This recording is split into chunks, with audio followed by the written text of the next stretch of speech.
This is the Made for Living Well podcast, hosted by Alexa Sherm, the place to create a life well lived.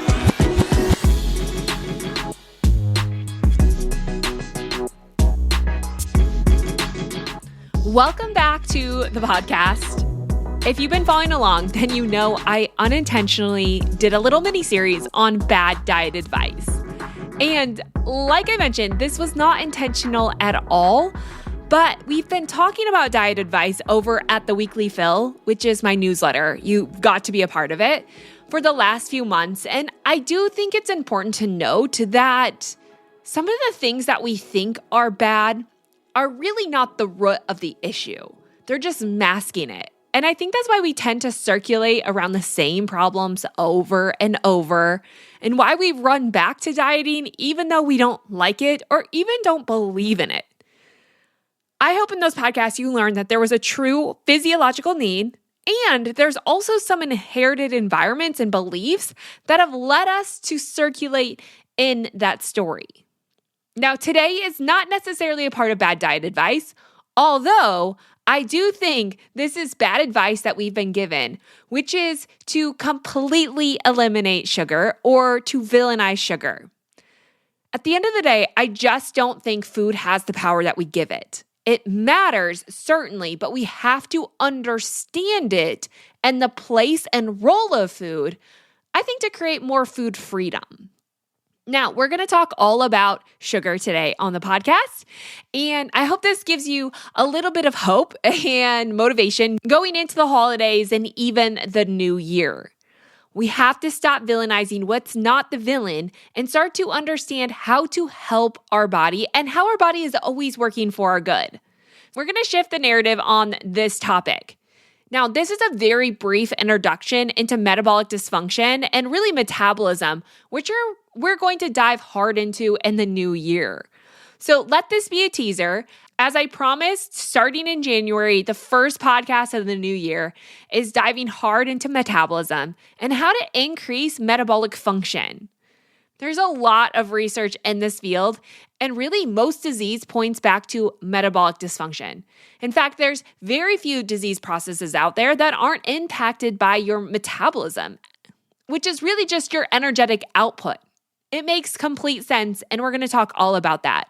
But today, I just want to give a brief little lesson on sugar because it's not what you think. Before we get there, I do want to remind you that over at thelivingwell.com, there's an entire blog post about this, and I'm sharing 7 uncommon things you need to know about sugar. It's really going to break it down into list form, kind of explain a little bit more of maybe the action steps that you can take. Today, inside this podcast, I'm really just trying to shift the narrative about what you've believed about sugar.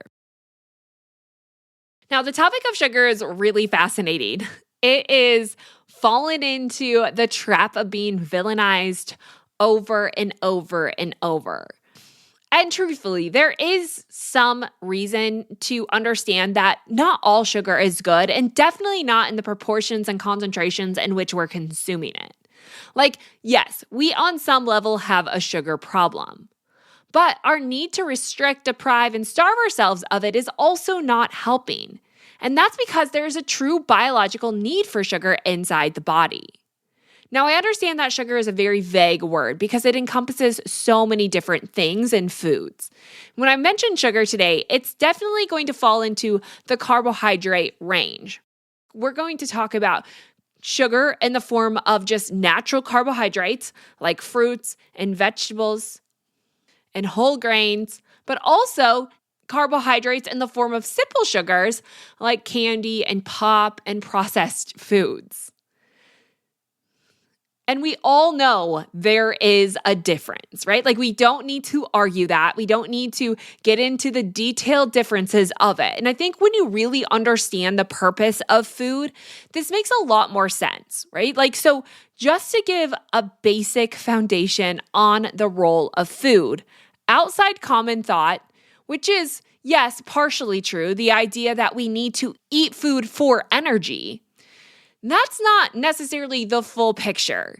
Yes, in some ways we need to eat food, but it's in order for our cells to generate energy. Not necessarily because the food itself is giving us energy, but it's giving you the metabolites and the nutrients in order for your body to generate energy. And really, that's the most important thing. Because when you start to understand food like that, when you start to understand that it's not necessarily just about what you consume, that would assume that every single body would react to it in the same way. Calories in would be the calories that your body uses. But that's not how your body works. We don't eat food for the specific calorie in that food. We eat food based on the nutrients available that then go to the cells to help it produce its own energy.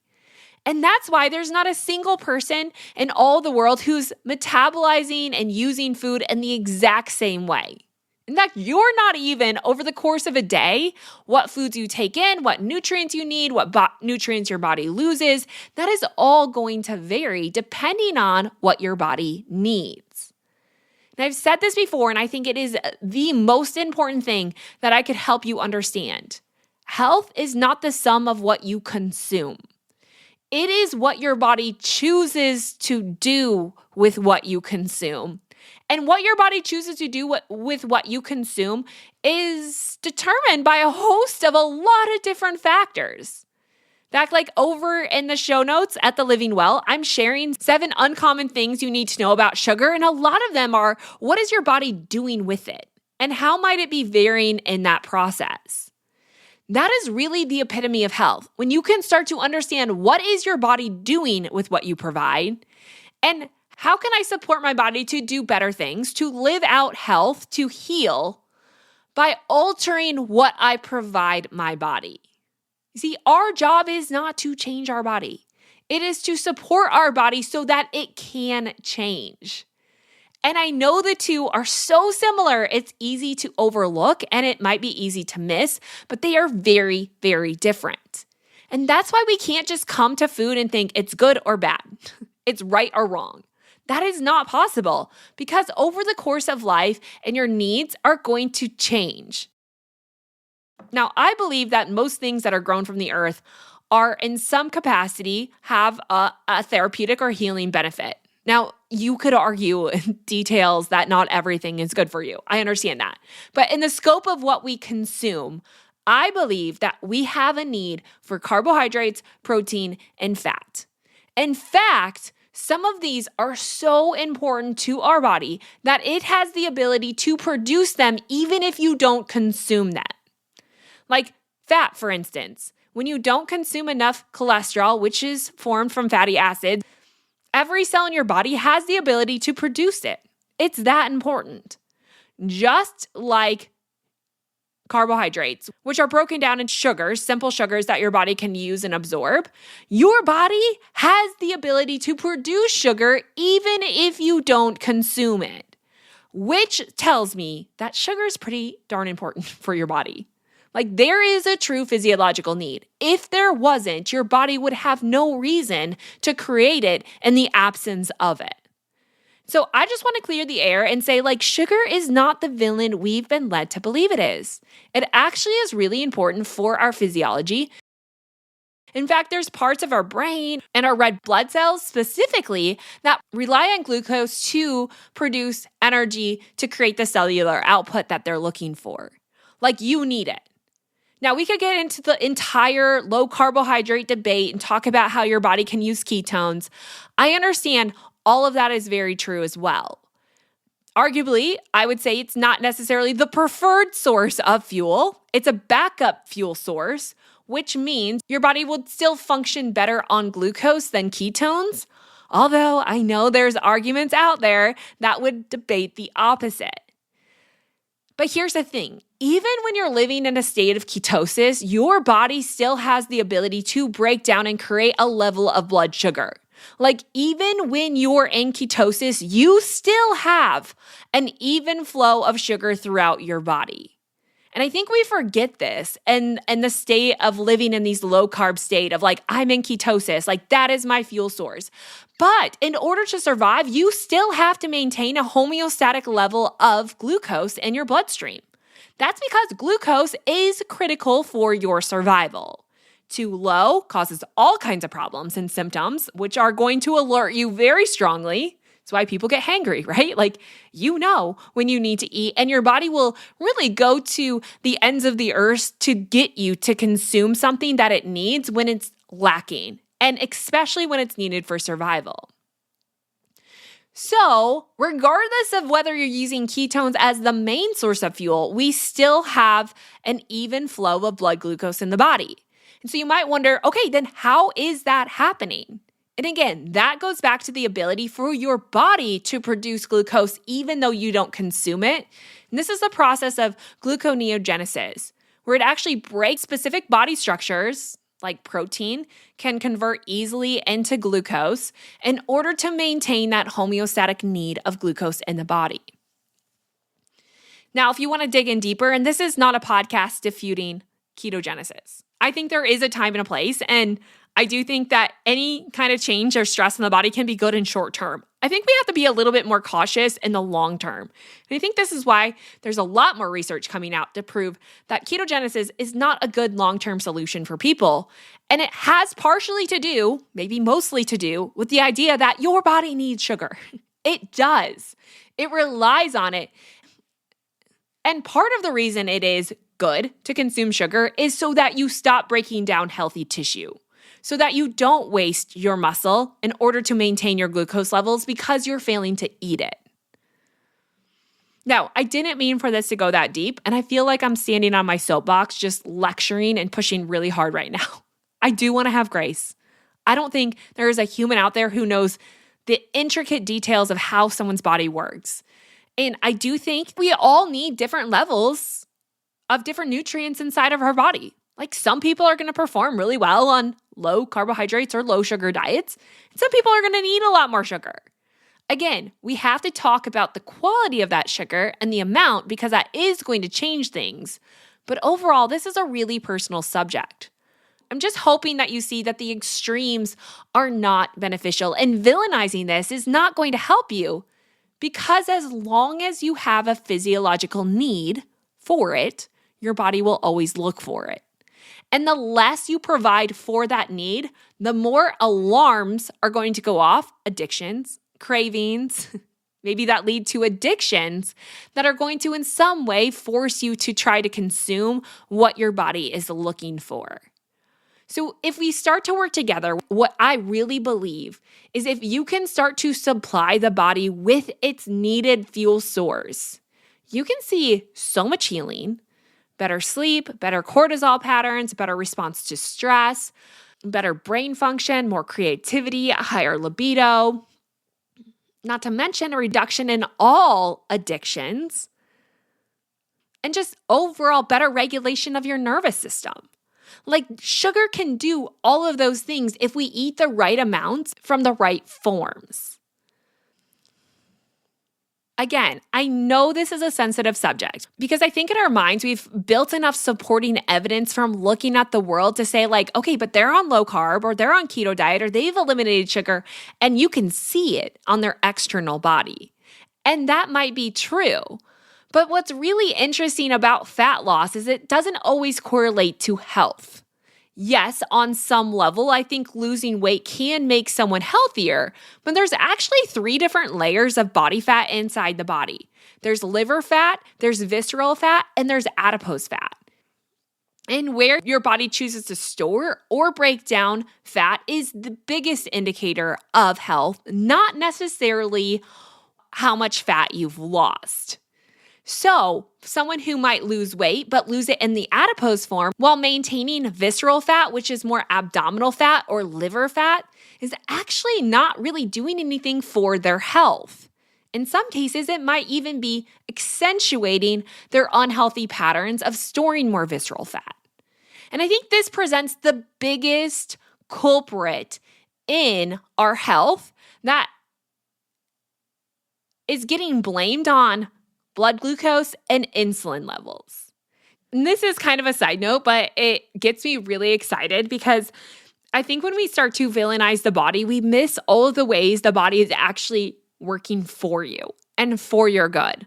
Like, I do not believe that your body is ever working to hurt you or to harm you or working in the space of unhealth.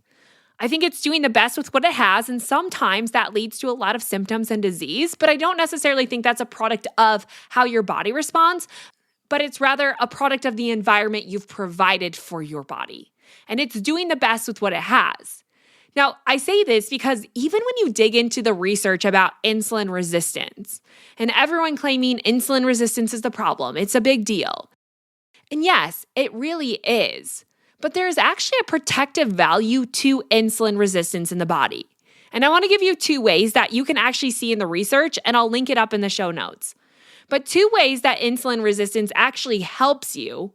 There's one that shows that when you develop an excess amount of body fat on your body, in order to prevent more body fat from happening, basically in order to stop the energy flow to those fat cells to continue to produce fat, to grow, your body actually makes those cells and cells inside your body more resistant to glucose on purpose. And it's actually to stunt or to stop the further growth of adipose tissue inside your body. So it's actually working to help prevent continued weight gain. And the second thing that I think is really, really fascinating is that insulin resistance can happen even in low carbohydrate diets. It might not present like that on your typical blood work or blood glucose, but they found that when you're not consuming enough glucose or your brain doesn't have enough glucose, it will actually stop other cells from responding to insulin so that all of it is channeled to your brain into your red blood cells in order for those necessary life-saving survival functions to maintain their function.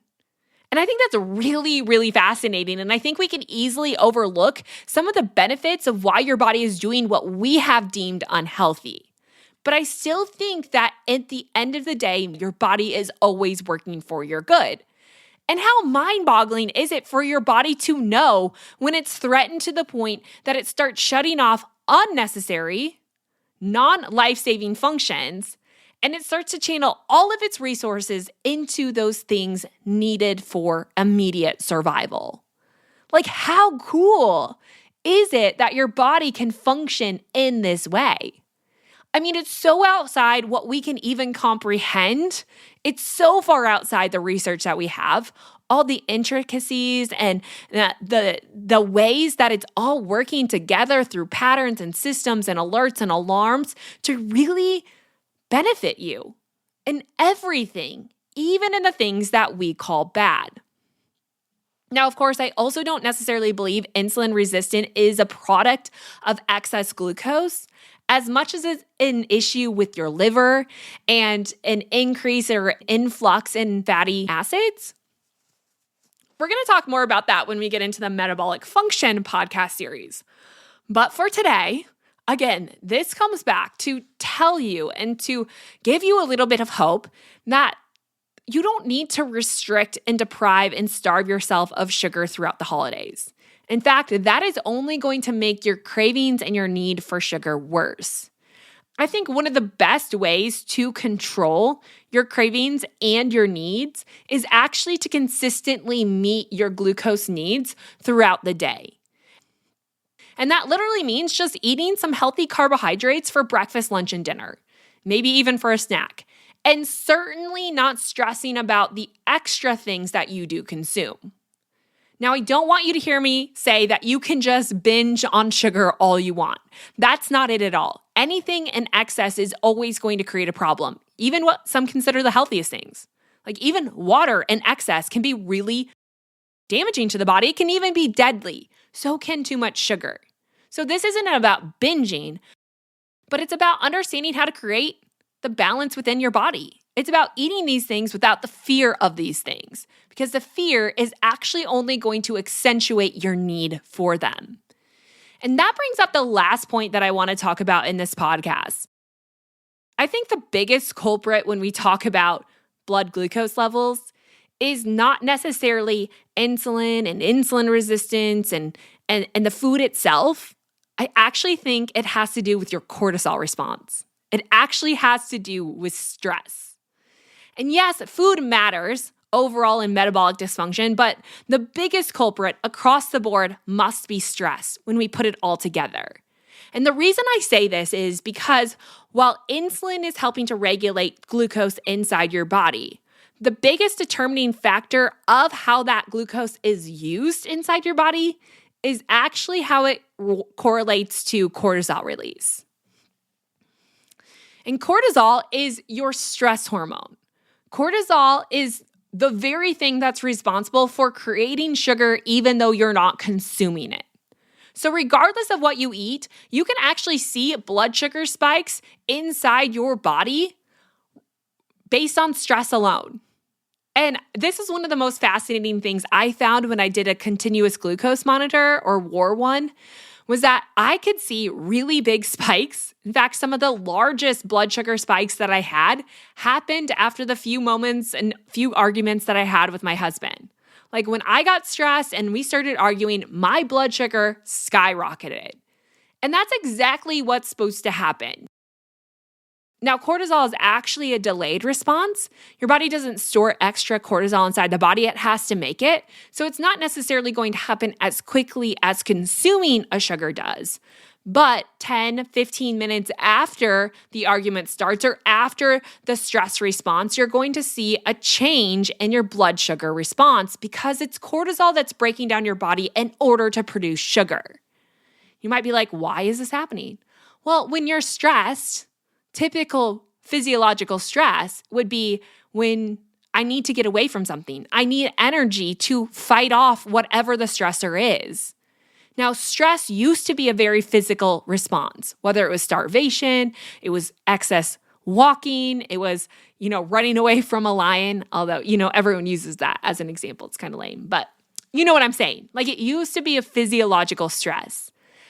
Now, however, it's a lot of emotional stress. It's a lot of sedentary stress. It's a lot of stress that doesn't really need any energy, which only accentuates the push of that energy into unhealthy processes. Energy is great when you need it to generate more energy. But when you're sitting there in emotional stress, you really don't need more energy. It might feel like that, but you have the energy. It's just being channeled in unhealthy ways. And so really, when we look at this picture, the biggest culprit is not sugar itself, it is cortisol. And that is across the board. That is brain health, hormonal health, weight problems. It all comes back to cortisol response. And we are habitually living an elevated cortisol response. The majority of Americans have been found to be living in this fight or flight response, even this fawn or freeze response. We are living in a dysregulated state of the nervous system, which means your body is constantly pumping out glucose, regardless of if you need it, because that's what cortisol's job is. And when you're living with elevated cortisol in time, it is going to cause an enormous inflammatory response inside the body. And that really leads to a lot of disease processes. And I bring that up not to scare you, but to tell you again and again and again. I think sometimes we get so consumed by what we're consuming that we create more stress. And it's actually the stress that's a problem, not necessarily what it is that you're consuming. And what that means is eating the piece of pie in a stressed state is 10 times more harmful than just eating the piece of pie because you enjoy the pie and you're enjoying the company that it's with. The motivation and the mindset and the state of our nervous system is changing what your body does with what you consume. And that is the most important topic in this subject of sugar. Is not necessarily the food sources, but the lifestyle choices that you make that change how your body responds to food. Obviously, this is a huge passion of mine because this is what we talk about all of the time. Now, I don't want to leave you just with that because you're like, okay, but really, what kinds of sugars should I and shouldn't I be consuming? And at the end of the day, I think, again, it always goes back to the natural forms of sugar are always going to be the best form. Natural sugars in balance are really great for our body. And if you consume them, you really won't be controlled by them. So that means eating some fruit and starchy vegetables and honey and maple syrup. Even occasionally having a sweet treat is not bad for your body. It's the overconsumption, which often correlates to an overly stressed body or a dysregulated body that is going to not only break down your own body stores to create it, but it's going to trigger your brain to start to crave it because your body really does want to protect its tissues. So if it can force you to eat it, it doesn't necessarily have to create as much of it. And that is a survival response. So if you're craving sugar, a lot of times that comes out of an unhealthy lifestyle patterns, excess stress, not sleeping enough, not adding enough nutrients for your body, overworking out, underworking out. Like there's a lot of different lifestyle practices that can turn on your stress response. Sometimes it's stored trauma. Honestly, sometimes it goes back to those generational beliefs. Like that is a huge stress that so many people don't even recognize they're existing within. It's these lifestyle patterns. Really, it's dealing with the stress of life. And that doesn't mean escaping it. Like not in any way am I saying try to avoid stress because doing that is only going to make you more stressed. But it's getting to the place of having a new understanding, a new lens in which you view life, working on the perspective, and recognizing there's a lot of resilience to be built in the stress, but that can only happen when you learn how to regulate through the stress. Resiliency is not staying in one stuck, but it's being able to move back and forth freely without having the negative effects of it. Again, we're going to talk a lot more about this in the Metabolic Dysfunction podcast series, which is coming at the first of the year. But today, again, I want to tell you, throughout the holidays, you've got to stop worrying so much about sugar and just worry about creating a healthy lifestyle patterns. Again, over on the podcast, I'm going to share those 7 uncommon things.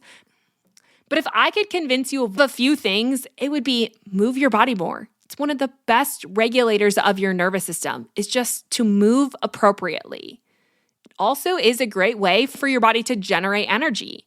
It does through the power of work, and it takes the nutrients that you consume and it gives them a role to play rather than getting stored sometimes as excess body fat. So move your body, sleep well. Sleep is an epidemic, and it is generally one of the leading reasons people are stuck in excess cortisol response or excess stress patterns. We need to work on our sleep patterns, which means maybe having a nighttime routine. It also means moving your body every day and actually burning up some of the energy that you're generating. It means dealing with your lifestyle stress, working on relationships, having a better perspective of the holidays in general. Like if the holidays have been stressful before, ask yourself why. What can I change in order to reduce some of that stress? How can I go in with a better perspective? And again, I hope you see these podcasts are really building on one another because we talked about holy confidence. We talked about your need for structure and discipline. We talked about generational trauma and even forgiveness. These are all so powerful, more powerful than what you eat. And I hope in this podcast you started to see that and recognize the true power of these lifestyle patterns that cost you nothing, but they are big choices, right? Like they do cost you something because they are a choice, but in actual currency, they don't cost a thing.